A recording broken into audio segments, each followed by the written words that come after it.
Hi, this is Stan, and welcome to Remove the Trash Leadership Development. This is the second section of the God-Centered Business, a foundational framework to grow with resilience. This section is for you. I know that before I had you work with groups, but this is a section that leaders will learn how to reflect and will learn how to reflect on God. This is very important because leaders who reflect will be successful. I look forward to hearing how you reflected and what God has done in your life.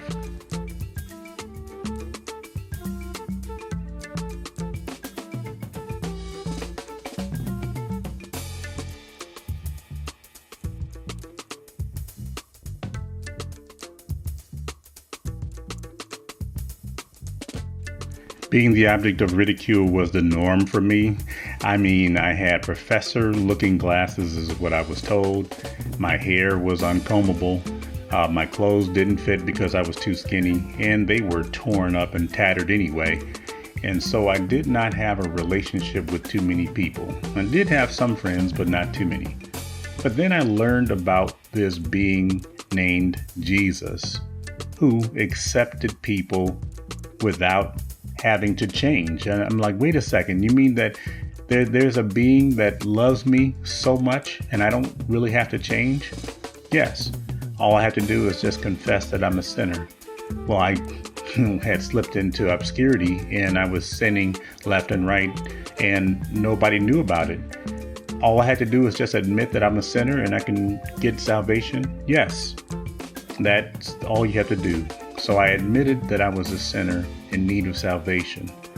And I believed that Jesus was God, but he became a human and died for my sins. And that was amazing enough, but he was also raised from the dead. And that was amazing. It's like, wow, this being died and was raised from the dead. And now all I have to do is confess my sins to Jesus, and he can forgive me of all my sins. He has the power to forgive me. And so that's what I did. I asked Jesus to forgive me of my sins. He did. And now I have eternal life. All you have to do is admit that you are a sinner. Believe that Jesus died for you and was raised from the dead, and confess all of your sins, and he will be faithful and just to cleanse you of all unrighteousness, no matter what happened in the past or no matter what will happen in the future. He loves you and he wants to be with you eternally. Why don't you reflect on that?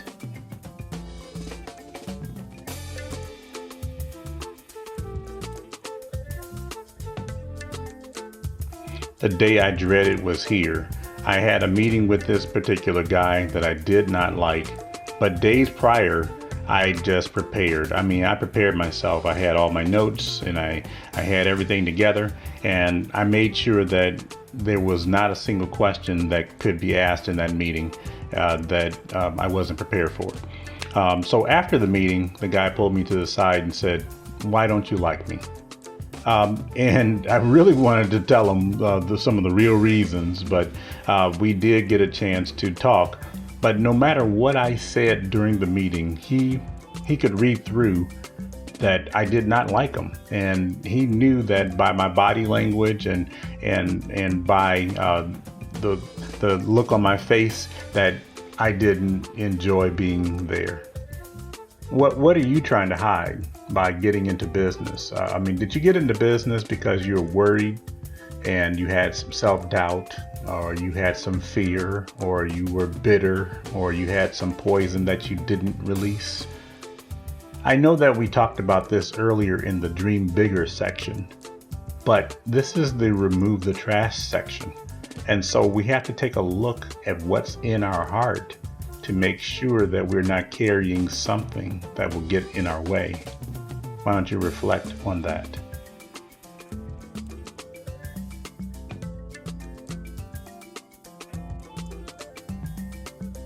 After begging for the car, I finally was allowed to drive it to the class picnic. And GPS didn't exist at that time, so I had my friend navigating as we were looking at a map. We were going to the class picnic, and he said, "Turn here," and so I did, and I didn't even check my blind spot. A motorcycle ran into the side of the car, and now I had this dented car because I didn't check my blind spot. Do you have any blind spots that you're not checking? I'm talking about in your business as well as your relationship with God. Every month, you should be checking your blind spots to see if there's something that's getting in the way, or if you're about to make a decision without Him. So why don't you reflect on some times where you can have God open your eyes?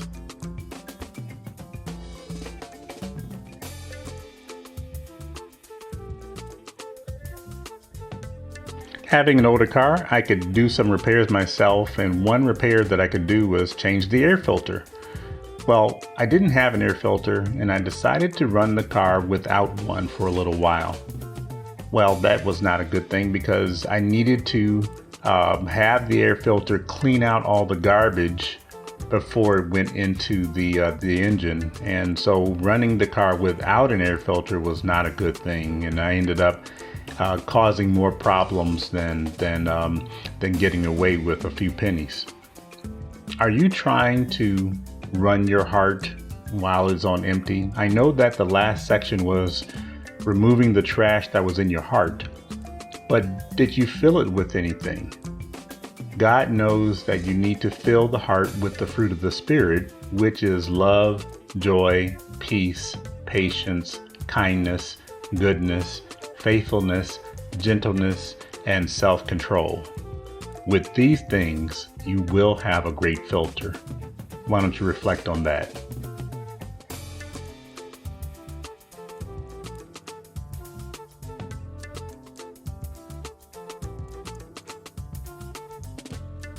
Everybody around me was feeling the tension because I had to start looking at the project a different way.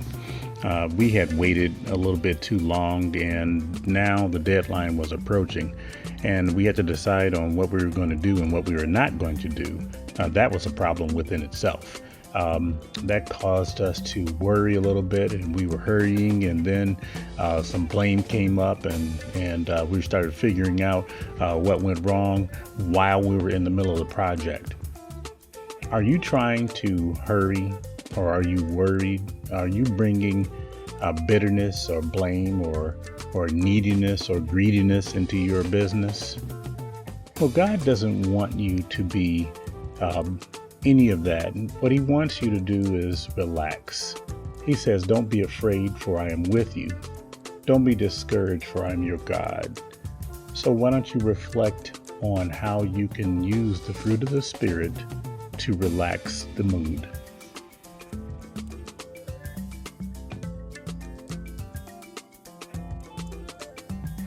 We were sitting on the porch, and somebody came up with the idea that we should sell Kool-Aid. And so I thought that was a great idea. I went inside the house and I grabbed a pitcher of already made Kool-Aid, and I brought that out.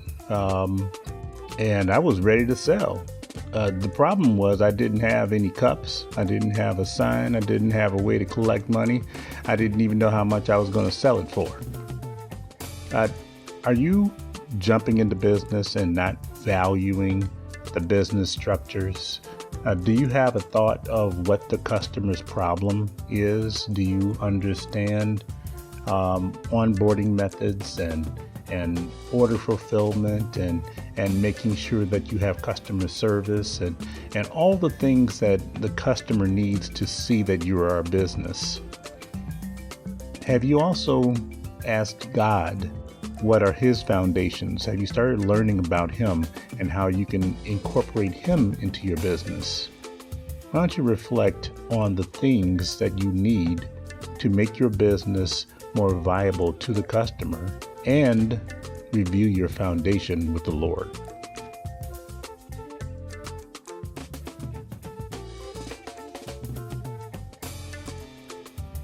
Running late, I was kind of frantic to get out of my apartment, and I grabbed a bunch of stuff. I had a whole bunch of things in my hand, and when I went to lock the apartment, I didn't have my keys. And so that made me a little bit worried. And so I went into the apartment with all this stuff in my hands, and I was looking for the keys all over the place. I looked in the kitchen, looked in the bedroom, everywhere, under things, and I could not find these keys. I'm just frantic. And I even started looking in weird places like the stove and the refrigerator. And finally, I just slowed down.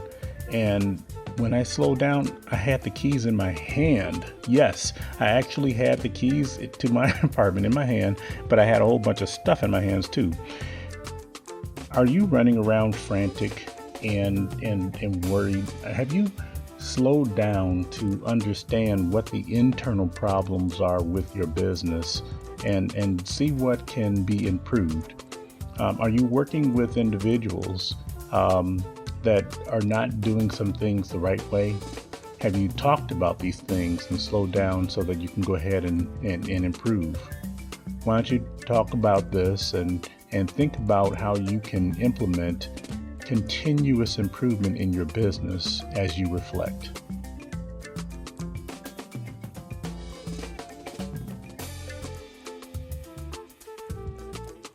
My church had a challenge that we were supposed to grab a piece of paper out of the bowl and do what was on the piece of paper. And I said, okay, great. It must be something that is real easy, like serve in children's church or usher for a couple of weeks. And I said, okay, I'll do that.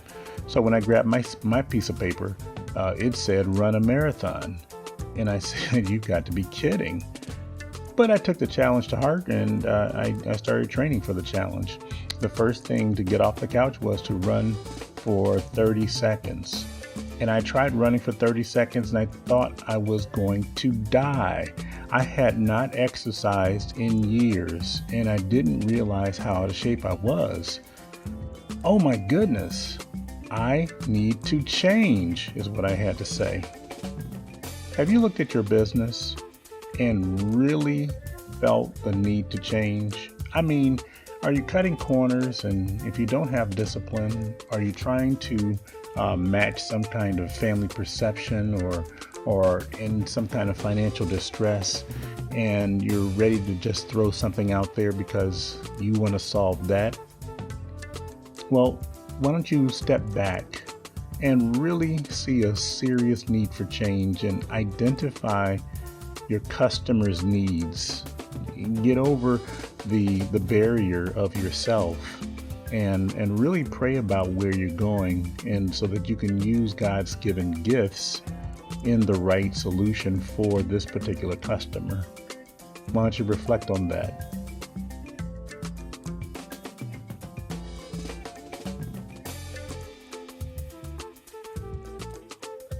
Have you cleaned up the basement were the words of dread that I heard, but I followed it up with the Procrastinators credo, which said, "Oh, I'm going to get around to that someday." What was someday? I don't know what someday was, and getting around to it is something that I was going to always push off to the future. Have you started reciting the Procrastinators credo? I will try, or I need to do that, or I need to get better at that, or one day I will try that. Will you go ahead and start implementing things to improve little by little? Will you stop procrastinating and actually do this time? Why don't you ask God for some help? Because He doesn't want you to have a double mind. He wants you to be focused on Him. Why don't you reflect on that for a little bit?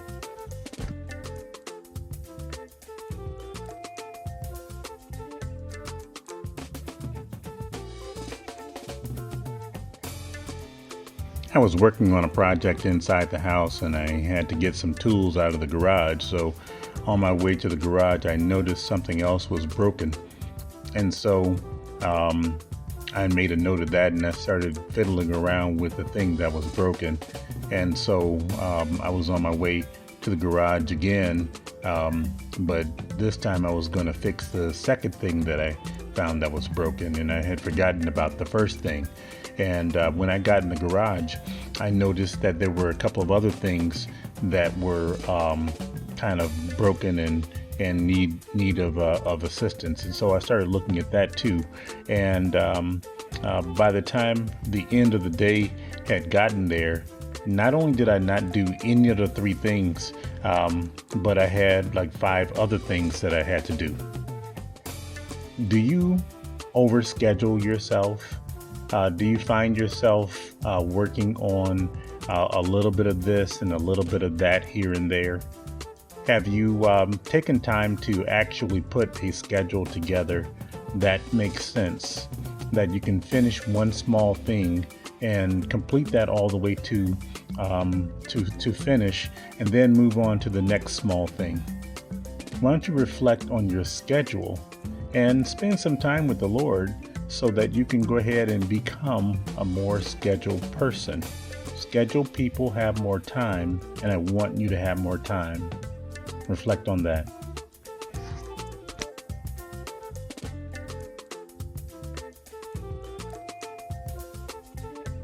Are you ready to go? Was the question that was pointed to me. And I said, ready to go where? And the family member said, some event. And I had forgotten about the event. I had scheduled time with a client, and it was just a mess. I hadn't gotten around to having any kind of quiet time with the Lord. It just seemed like my schedule was just a mess. Have you put together a schedule for yourself that includes quiet time and family time and some me time? What are your business hours? Do you have a day dedicated to do administrative work so that you can go ahead and fill out that proposal or send those estimates or follow up with some of your clients? Why don't you take a moment and reflect on that?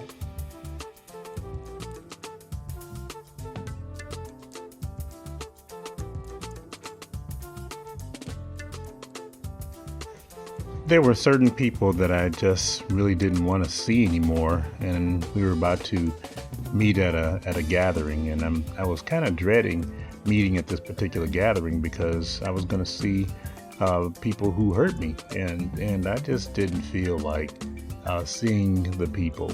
I mean, if I were going to see them, then that means I was going to remember what they did, and it was going to be an awkward situation. And so I started thinking maybe I shouldn't attend this event. Do you need to forgive someone? Do you have some problem with a person that hurt you? Are you still holding on to what they did to you, and that person has a power over you? Why don't you take some time and write down what they did?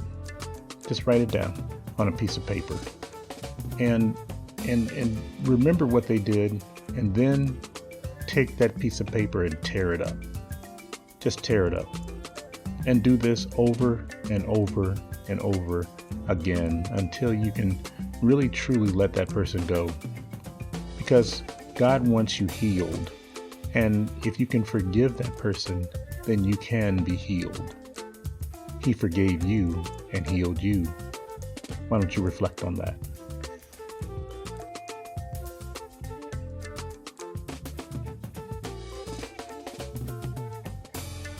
The janitor job I had was pretty easy, and it was actually kind of boring because I could finish a 4-hour job within 2 hours, so I had 2 hours to myself. I could have brought a book and done some studying, but instead I decided to go home and cook dinner. I forgot that the smell of food lingers in your clothes, so when I got off work, I smelled like fresh cooked food, and that alerted my supervisor, so he started coming around and following me. And then he a couple of days later, he just mentioned to me, he said, "I know that you skipped work one day," and that was very disappointing. And while that didn't impact me at the time, it still to this day hurts, because I didn't go back and and I didn't apologize. It just something that just stuck with me, and there's something that just lingers in my life now because I did something wrong and I didn't apologize to that person.